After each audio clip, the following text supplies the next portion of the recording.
Hello students कल हमने सूचकांक का अर्थ जाना और आज हम सूचकांक की विशेषताओं के विषय में अध्ययन करेंगे। स्टूडेंट्स, जैसे कि आप जानते हैं कि सूचकांक को हम पुराना थोड़ा सा बता देते हैं। सूचकांक होता क्या है?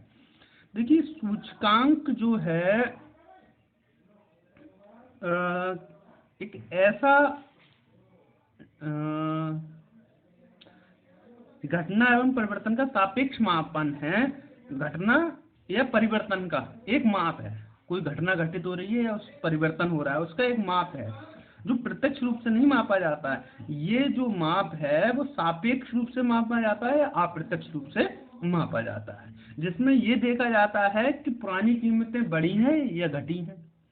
इसमें यह देखा जाता है गरीबी कम हुई है या ज्यादा हुई है।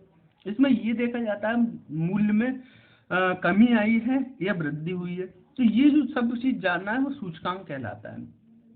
तो सूचकांक एक विशेष प्रकार का माध्य है जिसमें परिवर्तन को मापने का प्रयास किया जाता है, वो भी सापेक्ष या अप्रत्यक्ष रूप से। तो आज हम विशेषताओं के बारे में बात करते हैं। तो विशेषताएं क्या है? सूचकांक अनुपातों का माध्य है। सूचकांक क्या है? अनुपातों का माध्य है। सूचकांक किसी भी तथ्य में होने वाले परिवर्तनों का माप सदैव अनुपातों के रूप में ही प्रकट होता है।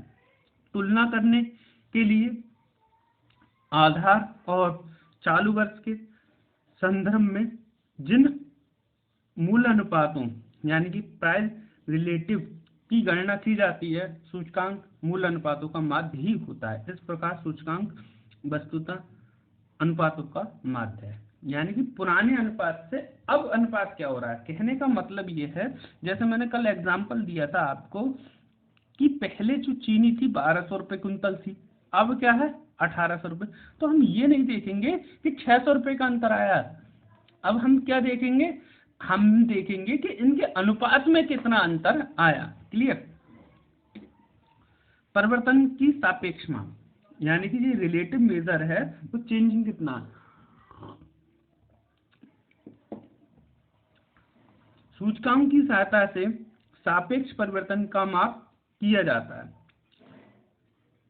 उदाहरण से मूल्य सूचकांक वस्तुओं के मूल्य में होने वाले वास्तविक अंतरों को स्पष्ट नहीं करते, बल्कि आधार वर्ष की तुलना में प्रचलित वर्षों के मूल्य स्तर को प्रतिशत परिवर्तन का सामान्य माप प्रस्तुत करते हैं।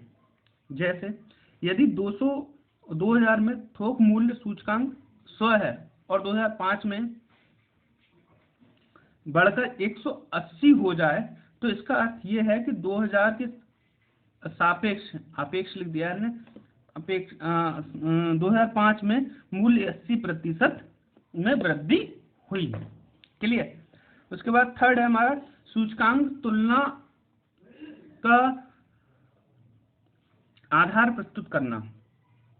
तो सूचकांक के द्वारा समय स्थान के आधार पर तुलनात्मक अध्ययन किया जा सकता है। भाई जो क्या है कि हमने कल भी पढ़ा था, ये कहता है एक तुलनात्मक अध्ययन है। क्लियर? घटना के निश्चित वर्ष स्थान को आधार मानकर कोई घटना का वर्ष होगा या कोई निश्चित स्थान होगा। जैसे अमेरिका और इंडिया में क्या अंतर है, कितने प्राइसों में अंतर है, या बांग्लादेश और इंडिया में क्या अंतर है। तो इसी तरीके से क्या उस साल उसमें क्या फायदा था और अब क्या नुकसान है, अब फायदा है या पहले नुकसान है, तो उसकी तुलना किसी प्रचलित वर्ष के या स्थान से की जाती है। यानी चल रहा है उस वर्ष से या दूसरे स्थान से उसकी तुलना की जाती है। व्यवहारिक रूप में तुलना के लिए समय को ही आधार माना जाता है। ठीक? सूचकांक का व्यापक प्रयोग। सूचकांक केवल मूल्य स्तर के माप के लिए ही प्रयोग नहीं किए जाते, वरन उत्पादन, आयात निर्यात, मजदूरी, रहन सहन के स्तर के होने वाले परिवर्तनों को माप के लिए भी इसका प्रयोग किया जाता है। कहने का मतलब ये, इसका प्रयोग केवल इतना ही नहीं है, आयात निर्यात में भी किया जाता है। उत्पादन पहले कितना होता था, अब कितना होता है, पहले आयात कितना होता था, अब कितना होता है, निर्यात पहले कितना होता था, अब कितना होता है, किस अनुपात में बढ़ रहा है, किस अनुपात में घट रहा है, पहले मजदूरी कितनी थी, अब कितनी हो गई। ये बहुत व्यापक है। पहले रहन सहन कैसा था, अब रहन सहन कैसा है, ये सारी चीजें इसमें प्रयोग की जाती हैं।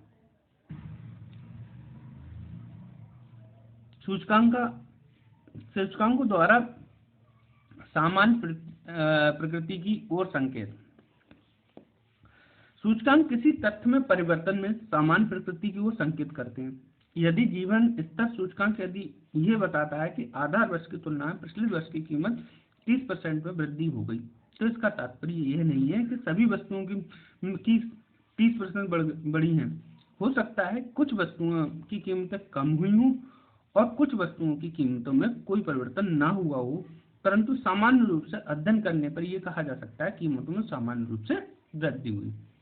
यानी कि ये सामान्य संकेत कहता है, 100% वाली बात नहीं है। जैसे मतलब आपके आलू के मूल्य में 100% की वृद्धि हुई। पहले 2 रुपए किलो मिलते थे, अब कितने रुपए मिल रहे हैं, 100% की वृद्धि हुई, 100% की 1000%, अब 20 रुपए किलो मिल रहे हैं। क्लियर।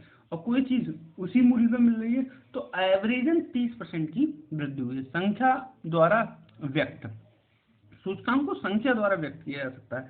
सूचकांक सदैव संख्या में व्यक्त किया जाता है। किसी भी परिवर्तन को केवल शब्द में व्यक्त नहीं किया जा सकता। उत्पादन की वृद्धि, बेरोजगारी वृद्धि, उसमें एक सूचकांक, एक इंडेक्स दे दिया जाता है। क्लियर।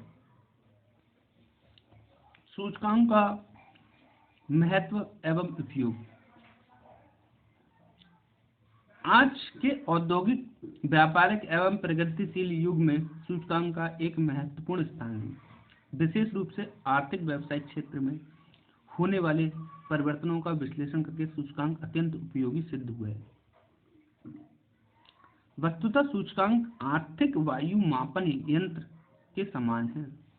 जैसे वायु मापन यंत्र होता है, वायु की तीव्रता नापता है, उसी तरीके से ये जो सूचकांक है आर्थिक वायु की तीव्रता नापता है कि भविष्य में क्या हो सकता है। ठीक। जिस प्रकार ऋतु विज्ञान में वायु मापन यंत्र से वायु के दाब और मौसम की स्थिति का अध्ययन किया जाता है और मौसम के बारे में पूर्वानुमान लगाया जाता है, उसी प्रकार आर्थिक जगत में होने वाले आर्थिक परिवर्तनों को मापन का कार्य सूचकांक करते हैं। ये कहने में कोई अतिशयोक्ति नहीं होगी कि आर्थिक सूचकांक आर्थिक जगत का प्रमाप है, क्योंकि उत्पादन, उपभोग, मांग, पूर्ति और मूल्य स्तर जैसी प्रमुख समस्याओं का समाधान सूचकांक द्वारा ही किया जाता है। सूचकांक की सहायता से आर्थिक तथा सामाजिक परिवर्तन का तुलनात्मक अध्ययन संभव है। यह व्यापारियों के,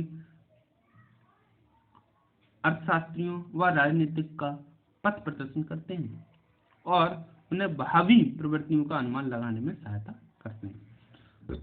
कहने का मतलब साफ है, इंडेक्स से हम पूर्व अनुमान लगाने में थोड़े सक्षम अधिक हो जाते हैं और वो अनुमान लगभग सही के रूप में ही मिलता है। जैसे अब हम इन्हें पॉइंट टू पॉइंट क्लियर कर लेते हैं। जटिल तथ्यों को सरल बनाना। सूचकांक की सहायता से ऐसे तथ्यों को मापन भी संभव हो जाता है जिस प्रत्यक्ष रूप से नहीं मापा जा सकता। उदाहरण के व्यापारिक क्रियाओं का मापन एक विश्लेषण किसी एक तत्व के अध्ययन द्वारा संभव नहीं है, अपितु भाई इसका जो मापन है किसी एक तत्व के द्वारा संभव नहीं है। औद्योगिक जगत में बैंकिंग की सहायता से यातायात और लाभ आदि का विश्लेषण करके व्यापार क्रियाओं का सूचकांक का निर्माण करने एवं वाणिज्य के क्षेत्र में होने वाले परिवर्तन की प्रवृत्ति को ज्ञात किया जा सकता है। ठीक। दूसरा है तुलनात्मक अध्ययन की संभाव बनाना।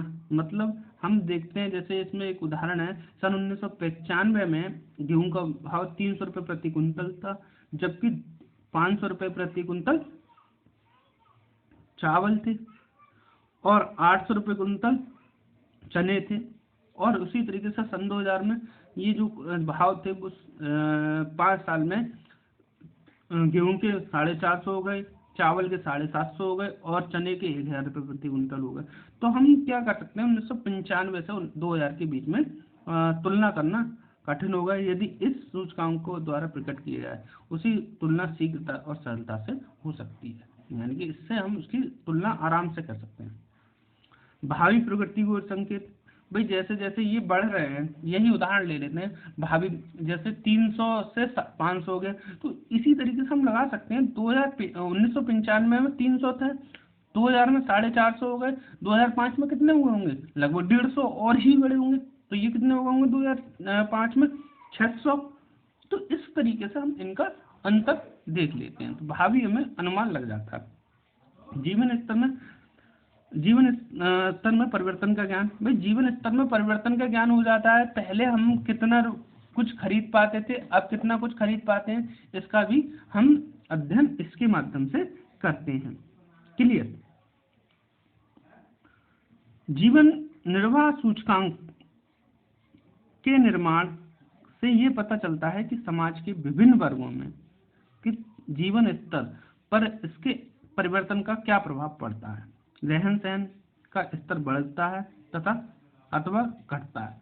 सूचकांक की सहायता से ही किसी वर्ग विशेष का न्यूनतम वेतन, महंगाई भत्ता आदि निश्चित किया जाता है। क्लियर। एट लास्ट, आर्थिक नीतियों के निर्माण में सहायक, जैसे सरकार कोई नीति बना रही है तो सूचकांक को रखकर ही कोई नीति बनाती है। सरकार अधिकतर नीति निर्माण करती है, ऐसा नहीं है कि व्यापारिक लोग भी, थोक व्यापारी या अच्छे जो व्यापारी हैं वो अपनी नीति निर्धारण कर लेते हैं कि हम भविष्य में क्या करेंगे क्या नहीं करेंगे। तो ये सूचकांक जो है उसमें सहायता प्रदान करता है। Thank you very much.